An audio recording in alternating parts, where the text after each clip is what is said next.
السلام عليكم ورحمة الله وبركاته. صباح ونكسن dhegeystayaal kusoo dhawaada warka subaxnimo idaacadda radio Kismaayo codka dowlad goboleedka Jubbaland. qodobada warka subaxnimo aad ku maqli doontaan waxaa kamid ah madaxweynaha dowlad goboleedka Jubbaland oo wakiilka midowga Afrika ee Soomaaliya kala hadlay sugidda amniga goobta doorashada. madaxweynaha muddo-xileedkiisa uu dhamaaday ee Soomaaliya Maxamed Cabdullaahi Farmaajo madaxtooyada ku qaabilay xubno ka socday qoyskii Allah u naxariistay madaxweynihii hore ee Soomaaliya Cali Mahdi Maxamed. dowladda Soomaaliya oo ka qayb gashay shir caalami ah oo ka dhacay dalka Ciraaq. qaramada midoobay oo sheegtay in ku dhawaada 100,000 ay ku barakaceen Soomaaliya. wasiirka xajka iyo cumrada ee Sacuudi Carabiya oo shaqada markaasi laga eriyay. dowladda Britain oo ku baaqday in la sii wado wadahadalada lagu dhameynayo khilaafka doorashada Soomaaliya. inta badan wadooyinka Muqdisho oo saaka xiran iyo dadweynaha magaalada Muqdisho oo wadooyinka lugeynaya. wararka dibaddana waxaa kamid ah Masar oo ku adkaysatay mowqifkeeda biyo xireenka webiga Nile.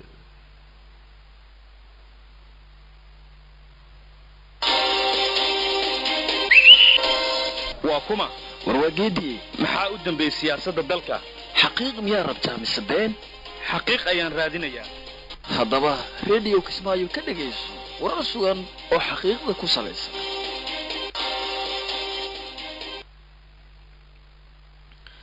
waagaag dhageystayaal mar kale isku soo noqod wanaagsan ayaan hawada idinka leenahay dhageystayaal. waa subaxnimo sabti ah taariikhdu waxay ku aadan tahay dhageystayaal 13 bisha 3 ee Maaj sanada 2021. intaasi aad maqasheen waxay ahaayeen qodobadii ugu door corona warkayga subaxnimo. haatan u diyaar garooba dhageystayaal dhageysiga qodobadii aad maqasheen oo intaasi ka faahfaahsan. madaxweynaha dowlad goboleedka Jubbaland mudane Axmed Maxamed Islaam ayaa magaalada Muqdisho kula kulmay wakiilka midowga Afrika ee Soomaaliya Ambassador Francisco Madera. madaxweynaha iyo wakiilka ayaa ka wada hadlay sidii loo qaadi lahaa talaabooyinka ugu habboon ee xalka looga gaari karo ismarin waaga siyaasadeed ee dalka ka taagan si doorashada wadar ogol ee uga dhacdo dalka iyo waliba sidii ciidamada nabad sugidda ee AMISOM u sugi lahaayeen goobta uu markaas uu ka dhacayo shirka loo madlan yahay dhawaan. dhinaca kale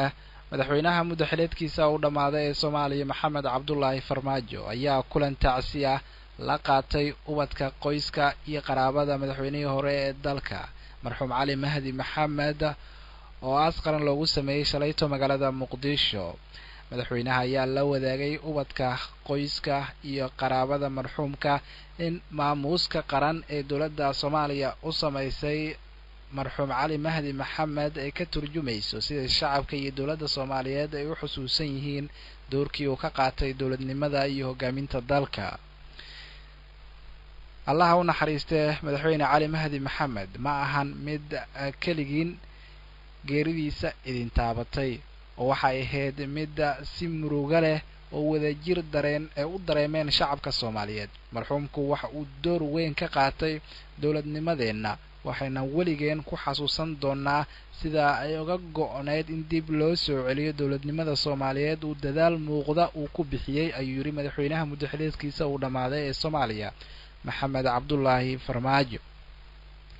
ugaas Maxamuud Cali ugaas iyo wiilasha marxuumka Liibaan Cali Mahdi iyo Mahdi Cali Mahdi ayaa uga mahad celiyay madaxda iyo hay'adaha dowladda federaalka Soomaaliya maqaamka sareeyay ee lagu soo dhaweeyay iyo waliba aaska qaran ee loo sameeyay aabahood madaxweynihii hore ee dalka marxuum Cali Mahdi Maxamed.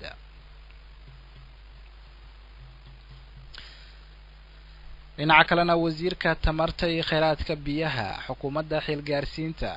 Xasan Cabdinuur Cabdi wafdi markaasi la socda ayaa gaaray caasimadda dalka Ciraaq ee Baghdad. waxaana garoonka diyaaradaha ku soo dhaweeyay dhigiisa wasiirka biyaha dalka Ciraaq Injineer Mahdi Rashid Al-Hamdani. wafdiga wasiirka ayaa ka helay martiqaad rasmi ah wasiirka biyaha Ciraaq si uu uga qayb galo shirka koowaad ee biyaha caalamiga ah ee Baghdad. wasiirka ayaa inta uu booqashada uu ku joogo magaalada Baghdad waxa uu kulamo la yeelan doonaa madaxda wasaaradda biyaha Ciraaq iyaga oo ka wada hadli doona iskaashiga dhanka maareynta kheyraadka biyaha.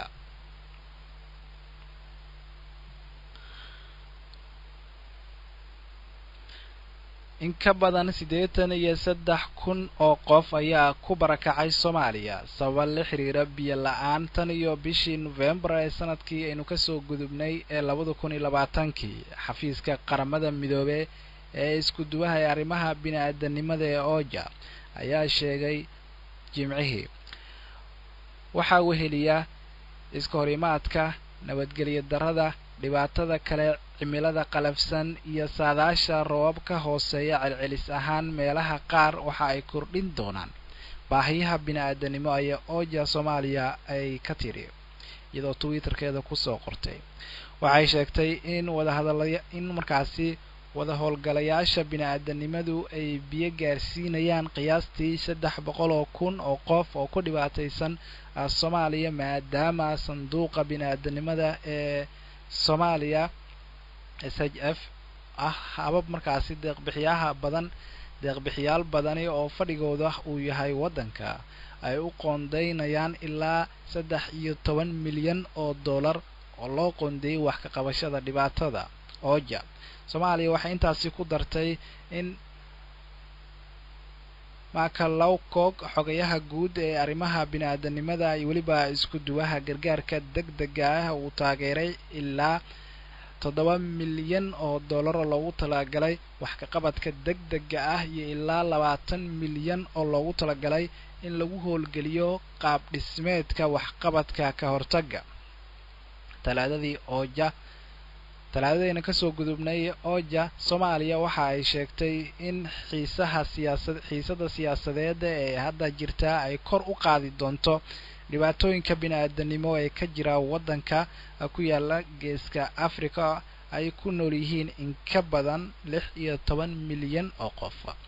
Soomaaliya waxaa ka dhacay ismarinwaa siyaasadeed kadib markii dib u dhac uu ku yimid doorashadii madaxweynaha iyo tan baarlamaanka iyadoo madaxweynaha muddaxileedkiisa dastuuriga ah uu dhacay 8 February aynu ka soo gudubnay 2021.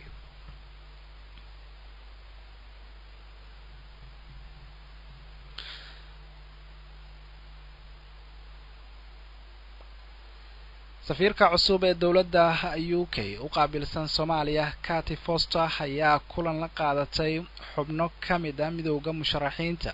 waxayna kala hadashay arrimaha doorashooyinka iyo sidoo kale sidii xal loo gaari lahaa. safiirka cusub ee dawladda Ingiriiska u fadhin doona Soomaaliya Mrs Cathy Foster ayaa sheegtay in kulan wax ku ool ah ay la qaadatay midowga musharaxiinta ayna ku faraxsan tahay in labada dhinac ay ismaqlaan. safiirka waxa ay sheegtay in dawladda UK ay maqlayso dhammaan aragtida musharaxiinta si loo helo doorasho loo dhan yahay oo ay ka qayb galaan dhammaan saamileyda siyaasadeed. UK waxa ay ku boorisay dhinacyada inay sii wadaan wadahadallada si loo helo doorasho lagu kalsoon yahay. khilaafka ka taagan doorashada Soomaaliya ayaan wali wax xal ah aanan laga gaarin waxaana lagu wadaa in toddobaadkani Muqdisho uu ka dhaco kulan u dhaxeeya madaxda dawladda muddaxileedkeeda uu dhamaaday dawlad goboleedyada iyo waliba gobolka Banaadir. kulankaasi ay hogaaminayso beesha caalamka. sidoo kale siday warbaahinta u xaqiijiyeen goobjoogayaal waxaa saaka xiran inta badan wadooyinka magaalada Muqdisho. ciidanka ammaanka ayaa diiday in wadooyinka ay maraan wax gaadiid ah. meelo ka mid ah degmooyinka Muqdisho saaka waxaa markaasi taagan xanibaad iyadoo ay tahay maalin Sabti ah oo inta badan shacabka ay leeyihiin shaqooyin. ciidamada ammaanka oo wata gaadiid dagaal ayaa jooga wadooyinka caasimadda. lama oga ujeedka loo xiray wadooyinka magaalada Muqdisho iyadoo saaka markaasi lagu waabariistay xirnaanshaha wadooyinka. halkaad warkaasi kala socotaan dhageystayaal waa idaacadda Radio Kismaayo codka dawlad goboleedka Jubbaland. markan intaanan u guda gelin wararka dibadda waxaad ku soo dhawaataan xubintii ciyaaraha ee warka subax waxaana la diyaaray wariyahayga Daawud Cusmaan Cali Al-Ghazali.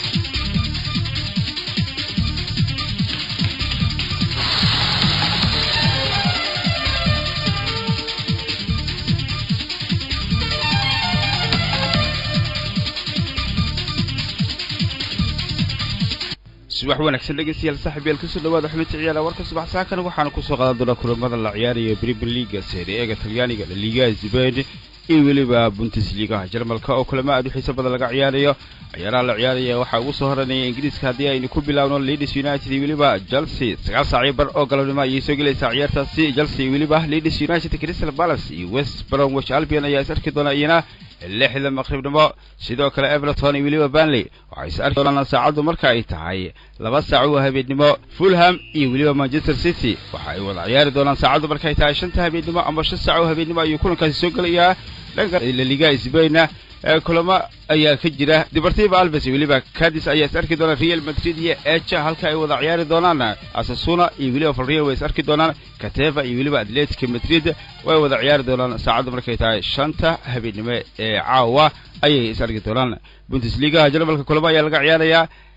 Mainz 0 iyo weliba Freiburg ayaa isarki doona saacadu marka ay tahay 5:00 galabnimo halka 5:00 galabnimo ay soo wada gali doonaan Union Berlin iyo weliba FC Cologne sidoo kale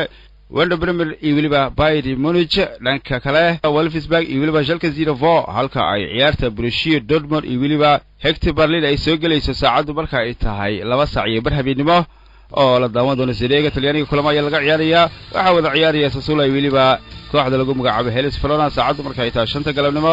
sidoo kale waxa wada ciyaari doona Benevento iyo weliba Fiorentina way sarki doonaan Genoa iyo weliba Udinese way wada ciyaari doonaan xubintii ciyaaraha dhegeystayaal saaxiibayaal inta ayaan ku soo koobayaa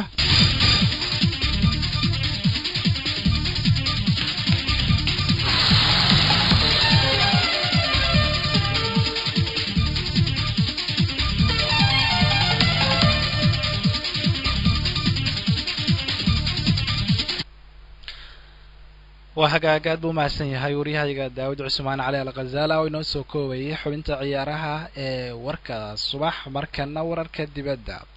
boqorka Sacuudi Carabiya boqor Salman ayaa eriyay Mohammed Benton oo ahaa wasiirkii xajka iyo umrada waxaana lagu eedeeyay inuu ku fashilmay door hogaamineed leh abaabulka xajka sanadlaha ee islaamka wasiiru dawlaha wasaaraddaasi Isam bin Said ayaa loo magacaabay siyahayaha wasiirka xajka iyo umrada oo soo saari jiray bilaayin dollar sanad walba ka hor intaan musiibada corona aysan dhicin ayaa ah isha ugu weyn ee dakhliga ay ka hesho dawladda Sacuudi Carabiya boqortooyada oo sumcadeeda ku leh ilaalinteeda goobaha ugu karaamada badan ee islaamka ee Makka iyo Madiina iyo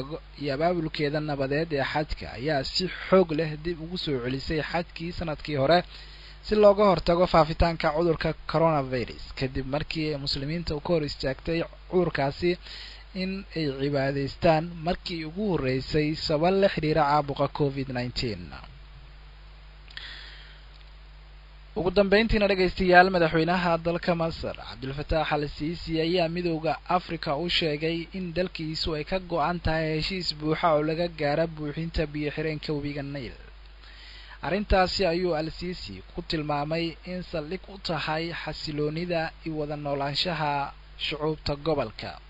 madaxtooyada Masar ayaa bayaan ay soo saartay ku sheegtay in go'aanka dawladdiisa ay ku qotoma dhamaystirka wada xaajoodiyada biyo xireenka oo u gudbiyay madaxweynaha Kongada Dimuqraadiga Felix Tshisekedi oo markaasi haatan ah madaxa midowga Afrika arrintan ayaa timi xilli Ethiopia ay ku adkeysanayso inay bilaabi doonto wajiga labaad ee buuxinta biyo xireenka webiga Nile horay ay ugu guuldareysteen wada xaajoodyo dhowr ah oo u dhaxeeyay dalalka Masar Ethiopia iyo Suudaan oo ay wada hadlayeen arrimaha biyo xireenka Masar ayaa dabayaaqadii bishii February taageertay hindise ka yimid dawladda Suudaan kaasi oo ku sheegay in wada xaajoodyada arintani lagu dhaxdhaxaadinayo ay hogaamiyaan qaramada midoobay midowga Yurub Mareykanka iyo waliba midowga Afrika warkiisu waxaad kala socoteen idaacadda radio Kismaayo codka dawlad goboleedka Jubbaland dhageystayaal xilligani waa naga inta